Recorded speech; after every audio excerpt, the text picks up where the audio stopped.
Bab 2. Desain basis data. Pendahuluan.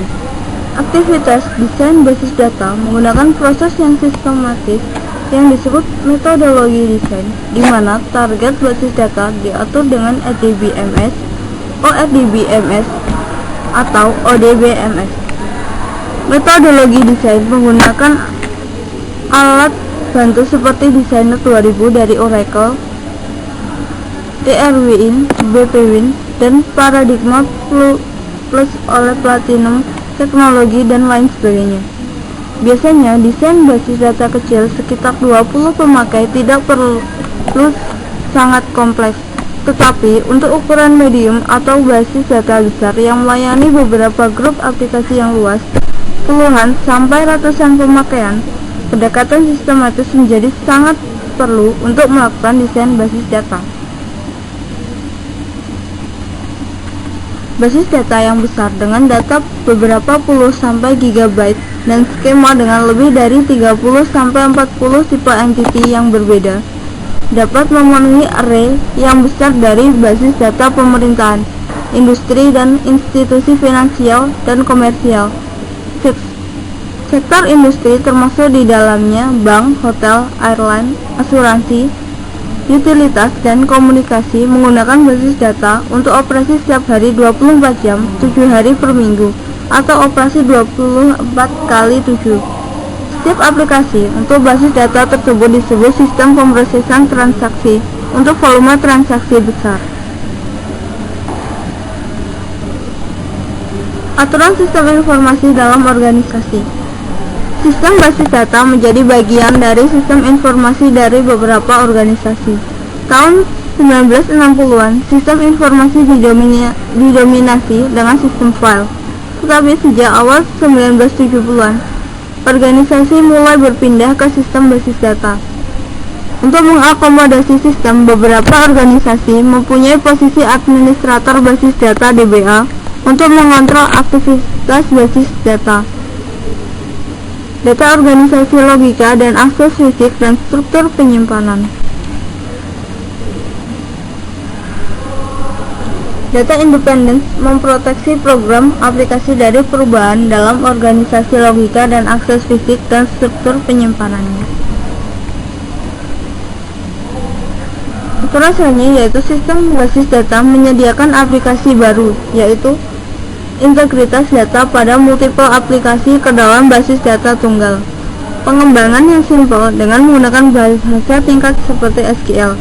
Kemungkinan didukung untuk browsing dan query oleh manajer dalam pemrosesan transaksi level produksi yang besar. Siklus sistem informasi. Pada organisasi yang besar, sistem basis data adalah bagian dari sistem informasi. Di dalamnya termasuk semua resource yang dilibatkan dalam koleksi, manajemen penggunaan dan diseminasi information research dari organisasi. Pada sistem komputerisasi, research adalah data itu sendiri. Perangkat lunak di BMS, perangkat keras komputer sistem, media penyimpanan, personal yang menggunakan dan mengatur data. Contohnya yaitu DBA, pemakai akhir dan pemakai, dan sebagainya. Perangkat lunak aplikasi yang mengakses dan mengubah data dan programmer aplikasi yang mengembangkan aplikasi. Proses desain basis data. Di sini terdapat 6 tahapan utama pada proses desain basis data. Yang pertama yaitu koleksi dan analisa kebutuhan. Kedua, desain basis data konseptual. Ketiga, pemilihan DBMS. Keempat, pemetaan model data atau disebut juga desain basis data logika. Kelima, desain basis data fisik. Dan yang terakhir adalah implementasi dan tuning sistem basis data.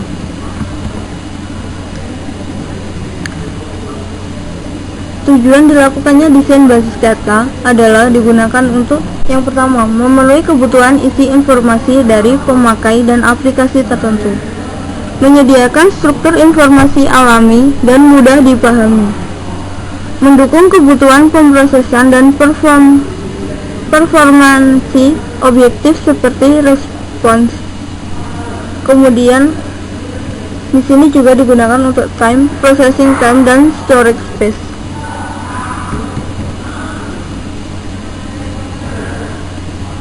Proses desain basis data. DBMS mempunyai beberapa keuntungan dibandingkan dengan sistem file, seperti mudah penggunaan, konsolidasi informasi perusahaan yang lebih luas, ketersediaan data yang lebih luas, dan akses yang lebih cepat ke informasi. Dengan akses berbasis web, bagian data dapat dibuat akses global seperti pemakai luar, serta mengurangi biaya pengembangan aplikasi, mengurangi redundansi data, dan keamanan dan kontrol yang lebih baik. Beberapa DBMS sekarang mempunyai versi yang berjalan pada beberapa konfigurasi perangkat keras atau perangkat lunak atau platform. Kebutuhan aplikasi untuk backup, recovery, performansi, integritas, dan security harus juga dipertimbangkan serta dirancang sebagai solusi total untuk memproses informasi dan manajemen sumber daya informasi yang diperlukan dalam organisasi.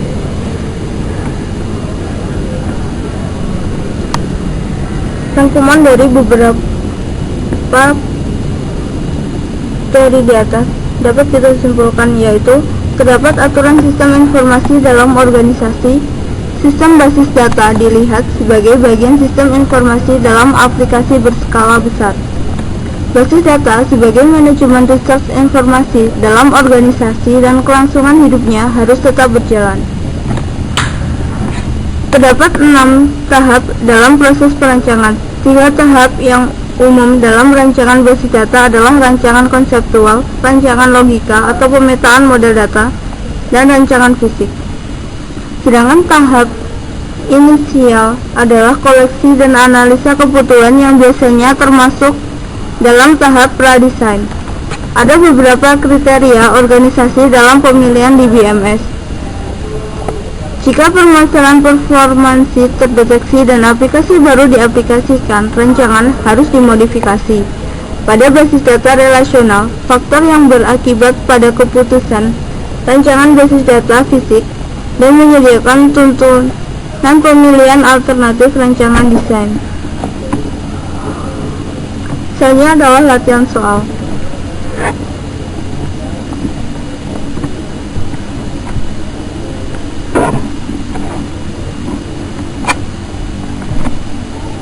Yang pertama adalah tahapan utama pada desain basis data. Di sini terdapat 6 tahapan utama pada desain basis data, yaitu koleksi dan analisa kebutuhan. Yang kedua, desain basis data konseptual. Yang ketiga, pemilihan DBMS. Keempat, pemetaan model data atau desain basis data logika. Kelima, desain basis data fisik. Dan yang terakhir adalah implementasi dan tuning sistem basis data.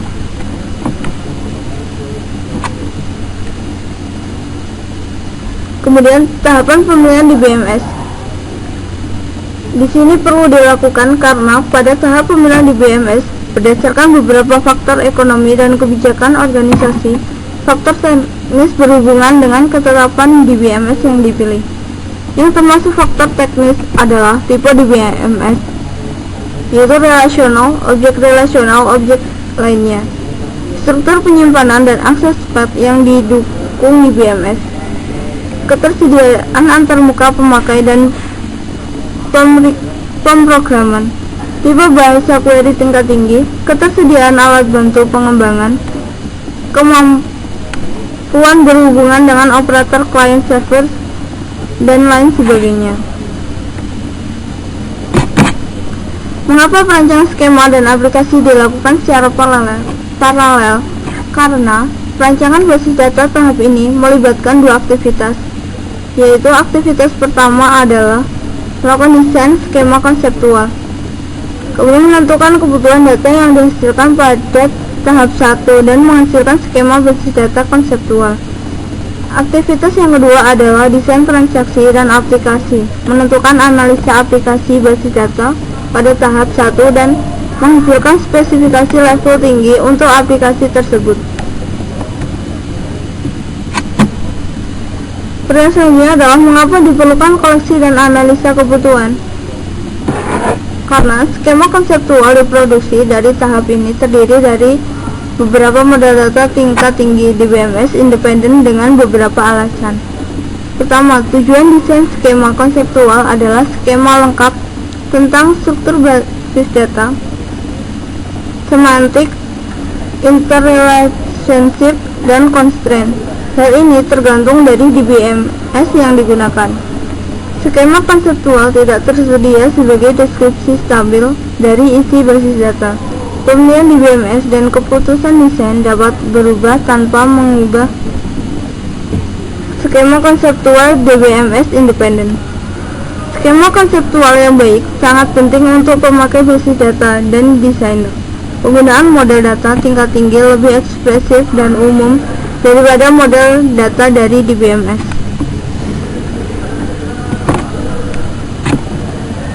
Selanjutnya, mengapa diperlukan koleksi dan analisa kebutuhan? Karena untuk mengetahui dan menganalisa keinginan pemakai terhadap suatu basis data sedetail mungkin, serta menentukan kebutuhan yang diidentifikasi. Bagian lain dari sistem informasi yang berhubungan dengan sistem basis data, termasuk di dalamnya pemakai dan aplikasi baru dan yang sudah ada. Kemudian kebutuhan tersebut dikoleksi dan dianalisa untuk membangun sebuah aplikasi basis data.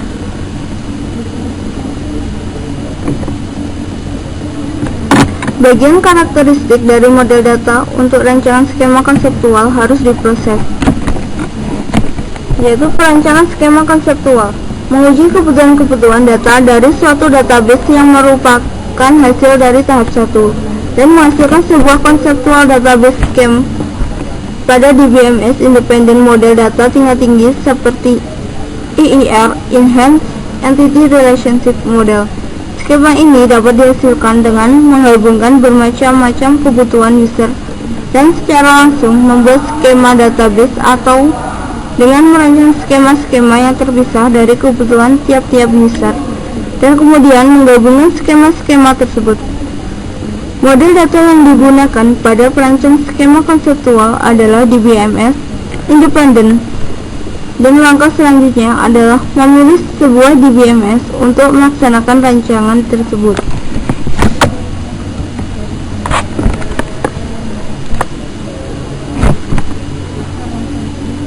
Selanjutnya adalah mengapa bagian karakteristik dari model data untuk rancangan skema konseptual harus diproses.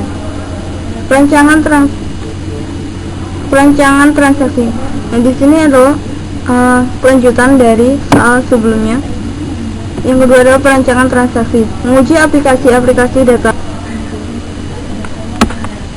Perancangan transaksi, menguji aplikasi-aplikasi database di mana kebutuhan-kebutuhan telah dianalisa pada tahap 1 dan menghasilkan perincian transaksi-transaksi ini. Kegunaan tahap ini yaitu diproses secara paralel bersama tahap perancangan skema konseptual adalah untuk merancang karakteristik dari transaksi-transaksi database yang telah diketahui pada suatu DBMS independen. Transaksi-transaksi ini akan digunakan untuk memproses dan memanipulasi database suatu saat di mana database tersebut dilaksanakan.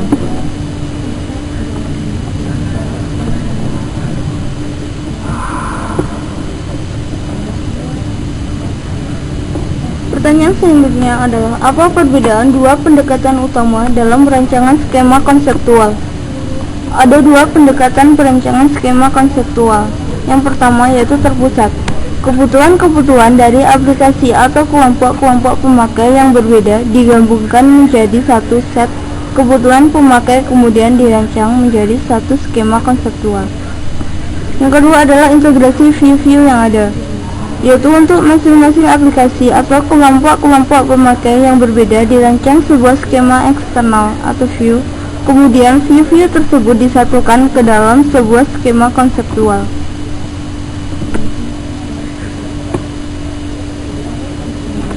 Strategi apa yang digunakan untuk merancang skema konseptual dan tree kebutuhan?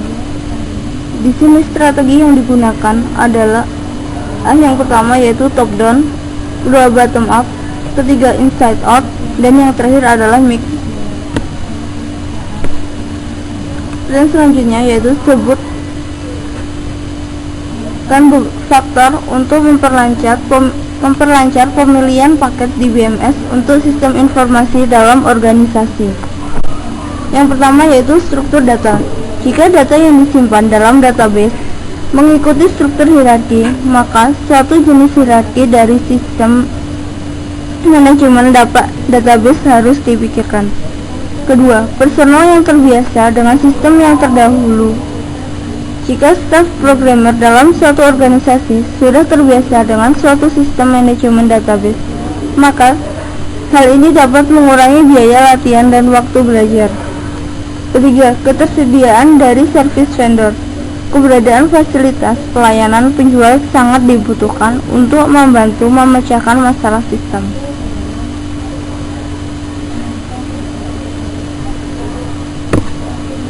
Soal selanjutnya yaitu apa yang dimaksud pemetaan data model sistem independen dan apa perbedaannya dengan sistem dependen.